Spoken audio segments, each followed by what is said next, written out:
God doesn't need Sabbath rests. John 5, my Father is always working. As Don Carson puts it, providence would go into abeyance if God wasn't continuously upholding creation. He doesn't need rest in that sense, but we do. Now, there'll be different understandings about the fourth commandment here, and I don't want to go there, but I do want to say this, that the whole Sabbath thing is a creation ordinance, and if you and I think that we can do without the 1 in 7 rest pattern, we are riding for a fall. There was a doctor in London some years ago who wrote to the Times in London. He said, "We doctors in the treatment of nervous diseases are compelled to provide periods of rest. Some of these are, I think, only Sundays in arrears." Or for pastors, it might be only days off in arrears. Now, I'm guessing that we agree with this in theory, but it's so easy for it to slip, isn't it? You know, suppose Saturday's your day off, and somebody says to you, "Could you come and speak at our men's breakfast on Saturday morning?" And you think, "That'd be great, I'd love to do that." So you say yes. And then you look at your diary for the rest of the week, and hey presto, you've got something you can't change on Monday, Tuesday, Wednesday, Thursday, and Friday as well. So the week goes by without a day off. And in some ways, the worst thing that can happen is that you get away with it. You know, the worst thing is when God is kind to us, and we're okay, and we function fine on the Sunday and the next week. And then I begin to think, hey, maybe I'm a demigod. I mean, we don't put it like that, do we? But that's what's happening. The devil is whispering in your ear, you know, normal human beings need a 1 in 7 rest, but you don't. You're kind of you've evolved into something a little superior. One of our students was off sick with exhaustion, and I sent him a kind of avuncular email. And I asked him about his days off, and he replied, because he's a lovely, honest, chaotic lad. And he said, "To be honest, most weeks I only have off half a day, but this could be due at times to bad time management, but sometimes due to being a hectic week." We live in a very distracted world, don't we? And part of the key to having a day off properly is to work properly in the times we are working. And not to spend the time sort of, you know, always checking our emails or going on Facebook and so on. I think a lot of us struggle with that. But sometimes this hectic week thing that our student talks about, friends, of course there are times in pastoring when you or I drop everything. You get the phone call. I remember a dear friend in the church where I was pastor rang me to say that his father had just committed suicide. He's American, his father in Oregon. Well, you drop everything, don't you? Doesn't matter if it's your day off, whatever day it is, or night. You drop everything, you go around, you pray, you weep with them. Of course you do. But there are plenty of other times when actually the most loving thing to do is not to drop everything at all. The most loving thing at other times is actually to let people trust God rather than rely on us. And say to them, "That's fine, I'll see you on Tuesday," or whenever it may be. Plenty of times like that. I love the Scottish minister Willie Still in his book, The Work of the Pastor. Here's something he wrote. He wrote, "Some meddling ministers want to sort everybody out. God is not so optimistic." Isn't that lovely? God is, he's just saying, people will stay messed up. And if you and I think we can solve it, we can't. Carolyn and I have a little liturgy, really, when one of us is getting overburdened by some pastoral thing and we desperately want to sort it out. The other of us will say that there's only one Saviour of the world, and it's not you. And it's just what I need to hear that. There's only one Saviour of the world. Peter Adam spent an hour and a half recently with a young ministry friend, and he said to him again and again, God has already appointed his Messiah, and he did not appoint you. And it's just really healthy to remember that. So sleep and rest. Now, just a sidebar. This isn't one of my main points, but it's just a sidebar about sex. Oh, everyone wakes up. It's good to drop that in, isn't it, in the after lunch session at some point. Here's the thing. 1 Corinthians 7. Maybe just turn up the beginning of 1 Corinthians 7. You know it very well, but just I just want to make one little point, but it's an important one. The beginning of 1 Corinthians 7. So people have been saying to Paul, verse 1, it's good for a man not to have sexual relations with a woman. Sex is a bad thing, and even married couples would be better if they didn't have sex. And Paul makes it crystal clear that he could not disagree more. He says that is absolutely wrong. It's really important for those who are married to sustain intimacy in that way.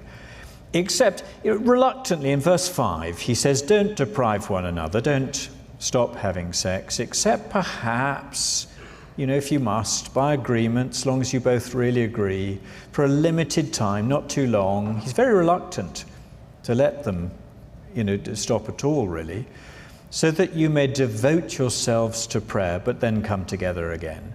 Now, that word devote yourselves means giving time and energy. So here's the thing.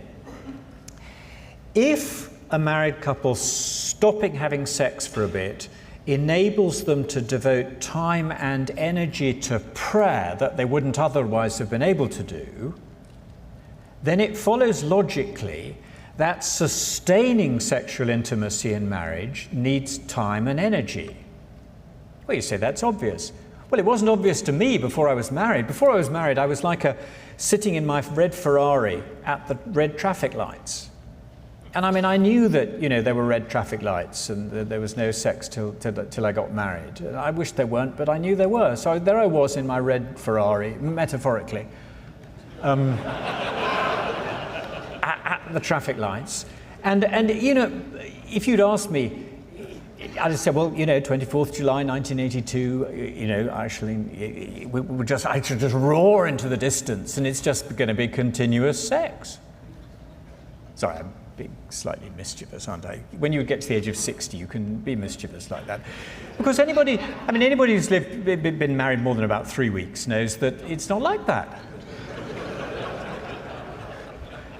And that actually, that the maintenance of a healthy intimacy in marriage, for those of us who are married, in a way that's appropriate to different stages of life and so on, that the maintenance of that needs time and energy, and it's not a selfish thing to do that. It's not an alternative to loving God, it's part of loving God to do that. And if that whole heart of married life, that physical intimacy is just disappearing because of our lifestyle, because of things we can control, things about the diary and our lifestyle that we can control, it's a warning sign. I need to rethink how I'm doing my week. So that's just a little sidebar. Now, food. Because I'm dust, I need food. Now, I mean this metaphorically now. Of course, I need food literally. I need carbohydrates and all that kind of thing. But I need inward renewal. And at this bit, I'm not quite so sure that I've got this right. But I'm a mortal, dying human being. But the Spirit of God indwells me. And my inward nature, my inner nature, is being renewed day by day. Now, here's the thing that I'm trying to get at. You must tell me later if you think this is right. Inward renewal by the Spirit is not completely divorced from physical and mental and bodily things. That is to say, I'm an embodied being. It's not that I have a body with a disembodied soul, like Plato or the Gnostics would have taught.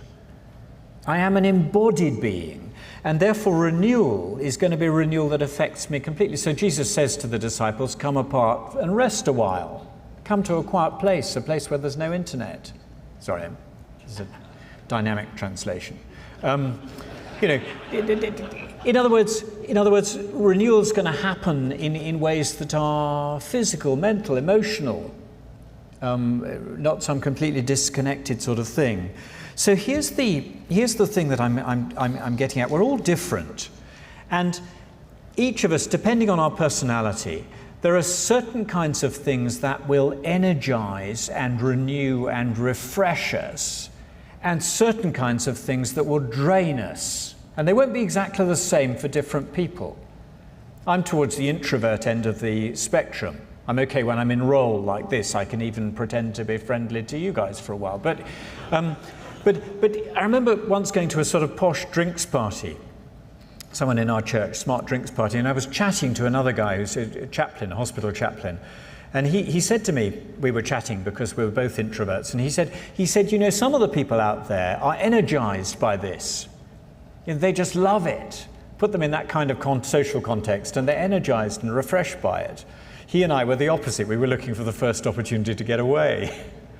And we're going to be different on this. But one of the most helpful things my doctor said to me when I was struggling with this exhaustion thing, he said, think about the things that refresh you and energize you and renew you, the kinds of things that do that for you, and be intentional, insofar as it's within your power, about planning to do enough of those things and sufficiently often.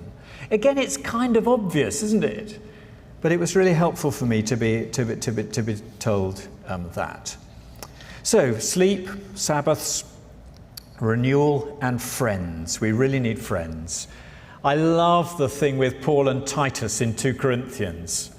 2 Corinthians 2, Paul says, I came to Troas, God opened a door of opportunity, but Titus wasn't there. So I didn't stay. How much that friendship meant to him.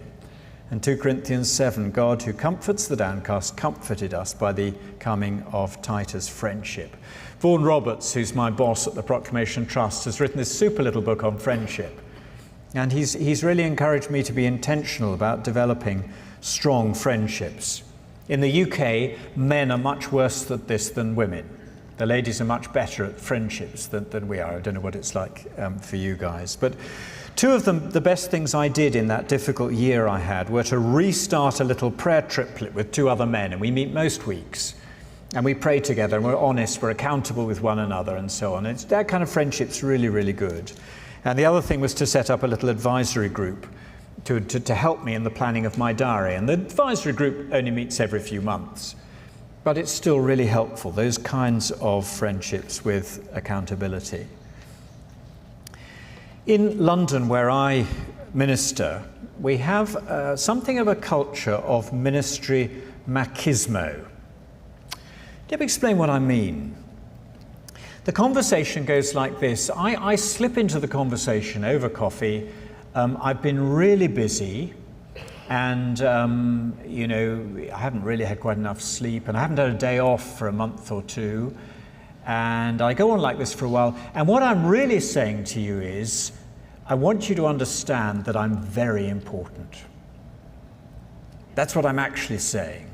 I'm really important. I want you to understand I'm so important. The kingdom of God couldn't, you know, happen really without me having all these tough times. Now, it seems to me that that kind of thing is not heroism, but hubris. And that when somebody says to us, look, I haven't had a day off for a while, or you know, I'm working really hard, etc. And it's obvious, what we really want to say to them in love is, you stupid idiot. You know, that's what I need you to say to me. I need you to say, not, oh gosh, you must be very important, let me get down on my knees before you. I need you to say, you stupid idiot. Do you really think you're a god? You're dust. You're mortal. You need sleep, you need rest, you need friends, you need renewal. And if you neglect that, you're an idiot. I'm so grateful that Mark Ashton, under whom I trained as an assistant minister, he had a tremendous, robust, physically and mentally, and he had tremendous ability to work hard. He guarded his days off very carefully. He was very sensible, but he could work very hard. But he never forced me to. And my friend in Japan wrote to me and said that one of the reasons that he came so close to burnout was that he was in a culture where he felt he was expected to work even harder than he was working. It wasn't a culture of grace. It was a pastoral culture of works. I don't know whether you guys have anything like that at all, but it may be that you do. Now, let me say 3 things about motivation. Things that what gives us drive, what gets us up in the morning. And I'm talking about the kind of the affection of the heart, the desire of the heart, what really makes us do pastoral stuff. First of all, a rebuke. John chapter 5. Every time I teach this at Cornhill, we are poleaxed by John chapter 5, where Jesus is accused of making himself equal with God, and he teaches about his relationship with the Father, seeking the other's glory. And near the end of the chapter, he says, John 5, verse 43, "How can you believe when you receive glory from one another and do not seek the glory that comes from the only God?" How can you believe if you seek glory from one another, if you seek praise from people? And certainly with me and with our Cornhill students, this hits home really hard. So again, my son, who's early in ministry, he said, "I wonder if we pastors are predisposed to burnout." So he put it like this. He said, we're swimming against the tide. We're in a job, a calling, a vocation, a role that the world thinks is stupid. And it's very easy for us to seek a substitute adoration from our own flock or from our fellow pastors. The world isn't going to affirm us, and it's very easy for us just to transfer that love of the praise of people into our relations with those in our church or with our fellow pastors. So I want you to go away saying what a good guy I am. I want you to blog that. You could tweet it now if you want. That's what I want. It's shameful, really. I mean, we laugh, but it is shameful. But that's in all our hearts, isn't it? That is a terribly dangerous motivation. Beware celebrity. And when I go to a pastor's conference, I mean, now I'm in a training role, so it's a little different, but when I was a local church pastor, and somebody said, tell me about your church, here's the answer I wanted to be able to give. Well, when we planted the church, there were 3 old ladies and a 3-legged dog. And now there are 30,000 young, gifted, lively men and women, 3,000 people doing a seeker's course, 300 people on the staff, a budget of $30 million. And we only planted the church 3 weeks ago. That's what I want to be able to say. And of course I'll wrap it up in pieties like God has been very good to us. But I really want you to think, wow, what a celebrity he must be. Very, very dangerous.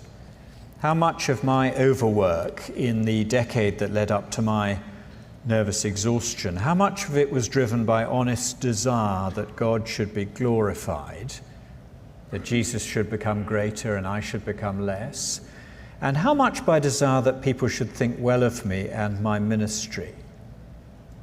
I don't know.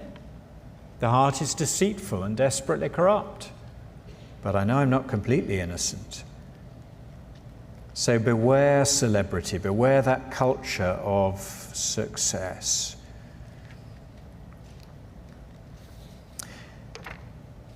Next motivational thing, encouragement. It is worth it. I love that. We all love 1 Corinthians 15:58, be steadfast, immovable, abounding in the work of the Lord, knowing that our labour in the Lord isn't in vain, because it feels as if it's in vain quite a lot. I love the end of Psalm 90, which is full of mortality. Return to dust, O children of Adam. And at the end of Psalm 90, there's that wonderful prayer, establish the work of our hands. Lord, please, may it can't be that at the end of my life I will have achieved something that lasts for eternity. And that's an authorized prayer for us. It's a wonderful thing. It is worth it. But we can't plan fruit and we can't measure fruit.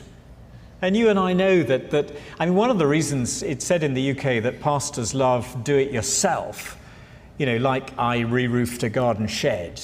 It's brilliant. I re-roofed this, it fell in the snow and I re-roofed it all on my own. And I said to Carolyn, come and have a look. And she came and had a look. She said, darling, that's marvellous. And the next day I said, come and have a look. She said, I had a look yesterday. I said, no, come and have a look. It's something I've done. You could look at that and say, I did it. You can't ever do that in pastoral work, can you? I mean, the stuff that doesn't matter, you can say, we ran a course, somebody professed faith, the church budget, people gave it. All the stuff that doesn't matter, you can measure.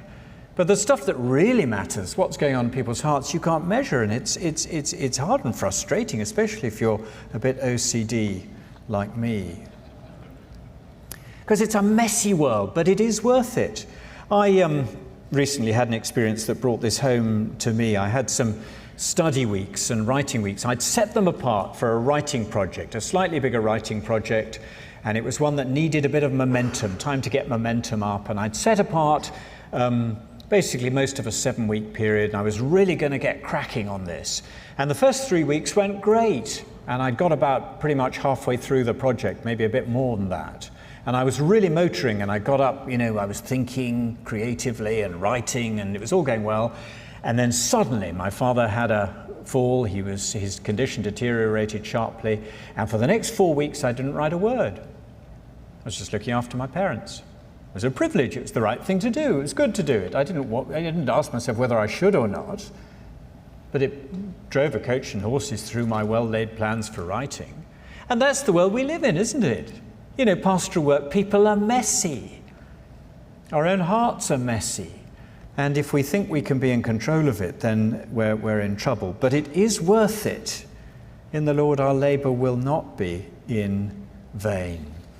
Last thing I want to say is this, and it's from Luke chapter 10, and it's about joy, where a wider group of disciples, the 70 or 72, they come back from their mission in Luke 10, and they return with joy, saying, Lord, even the demons are subject to us in your name. And Jesus says, do not rejoice in this, that the demons are subject to you, but rejoice that your names are written in heaven. And I've been reading J.C. Ryle and his expository thoughts on Luke's Gospel in my personal devotion times. I'm still just slowly going through that. And he's brilliant on this. He says, of course we want success in ministry. We want to see sinners converted, born again. We want to see churches built up. Of course we want success in ministry. It's not wrong to want success in ministry. But he says, remember that when things go well, it's a time of danger. He says, the hearts that are depressed when all things seem against them are often unduly exalted in the day of prosperity. If our joy is dependent on ministry success, we'll be very low when things go badly, and unduly high when things go well. And Ryle comments nicely. He says, few men are like Samson and can kill a lion without telling others. Isn't that good? It's a vintage kind of Ryle comment. And he says, most of Christ's labourers can probably have as much success as their souls can bear. I thought that was a very sobering comment. As much success as their souls can bear. And when our joy comes from gifts and success, we're always going to be under pressure. It's like a sportsman, isn't it? Only as good as the last game. Only as good as the last tournament. Only as good as the last sermon. Only as good as the last ministry task. That's what it is. It's going to be a lot of pressure if our joy comes from that. And Ryle says, no, glory in grace. As the Lord Jesus says, rejoice that your names are written in heaven. And he says that Ryle says of gifts that people who have gifts are proud of them, and people who don't have them admire them too much. Men forget that gifts without grace save no one's soul and are the characteristic of Satan himself. Grace is an everlasting inheritance, and lowly and despised as its possessor may be, will land him safe in glory. And so that's the last thing I want to say, to rejoice in being recipients of the grace of God, and to say to ourselves, if my ministry just crumbles and I never do anything else in ministry, nobody ever asked me to preach again, nobody ever asked me to speak again, I do nothing else in ministry for the rest of my life, I can rejoice that my name is written in heaven. Isn't that good? That takes a lot of pressure off. It really does. Well, brothers, I don't know whether this has been helpful to you or not. The self-knowledge thing, we're dust, we need sleep, we need rest. Sabbaths, we need refreshment, we need friends, and motivation. Beware celebrity, it is worth it, and rejoice in grace. So let's just give us a minute or two if there are questions. I'm not quite sure how this is going to work in terms of my being able to hear them, but if you want to ask a question, perhaps you could stand up and sing it out nice and loud, and we've just a few minutes for questions, and then we'll just have a few minutes to pray together if you'd like to. But I'm very happy to see if we can take questions, brother. I'm guessing there's more than one person here that's bivocational, that our congregations are large enough for resources to pay us full time. So we have that tension between having to work for our families, still prepared to work full time in the ministry. Any thoughts on that? Yes, thank you, brother. That is such a helpful question. And of course, in most of the world, most churches are small. Most pastors are not fully supported. That is the norm, isn't it? Somebody has to be a tent maker, has to make their living. And that can be a real pressure. And I suppose the danger is I work 5 days a week in a job. I use my day off to prepare for Sunday, and I don't ever get a break.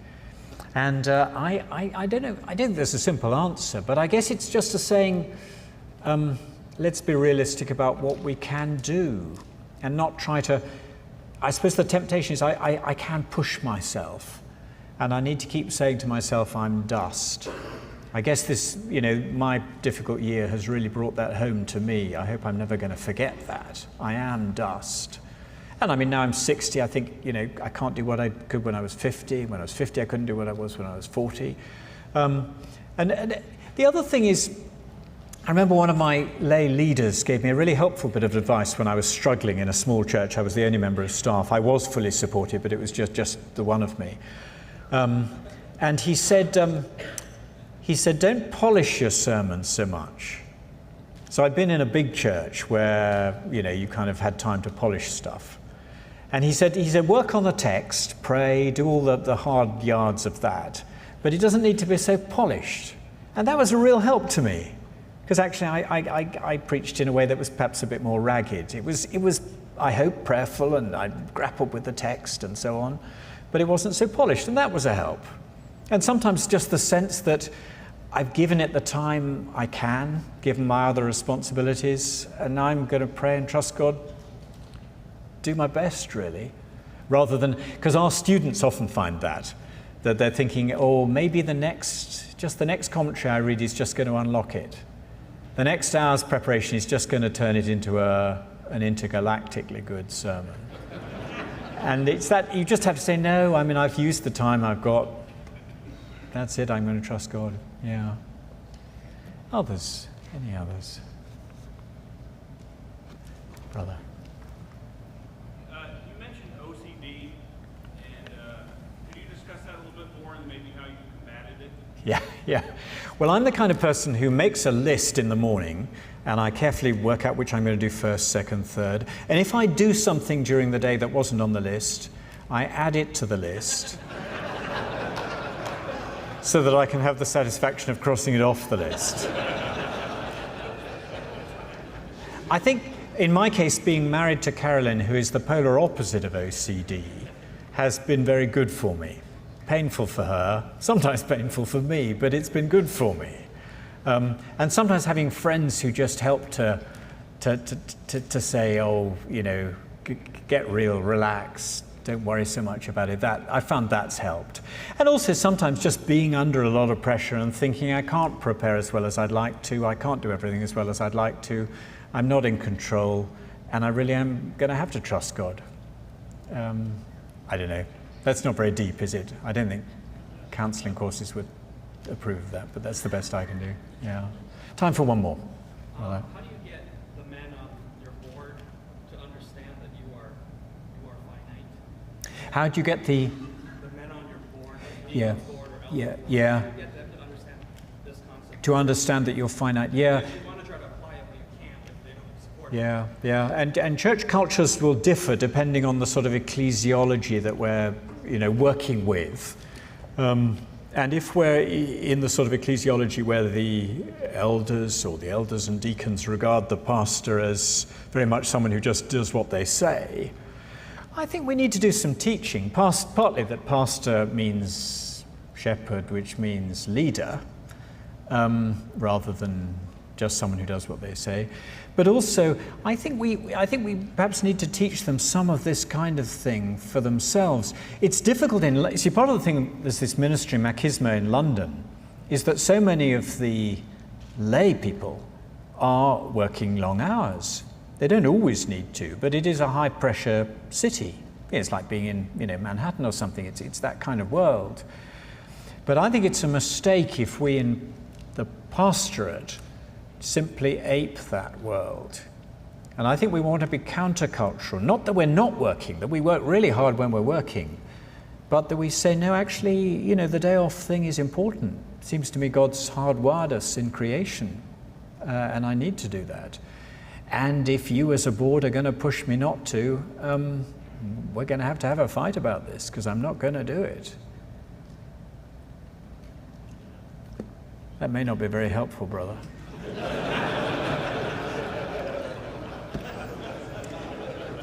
Friends, we've got 5 minutes. I'm going to suggest that we use those 5 minutes, if you would like to, just to gather with 2, 3, 4 people around you, and just simply to pray in anything that may have been helpful here from Scripture, or any of these different things that I've said. If you would like to. If you don't, then there's no pressure at all. But if you'd like to, just for 5 minutes.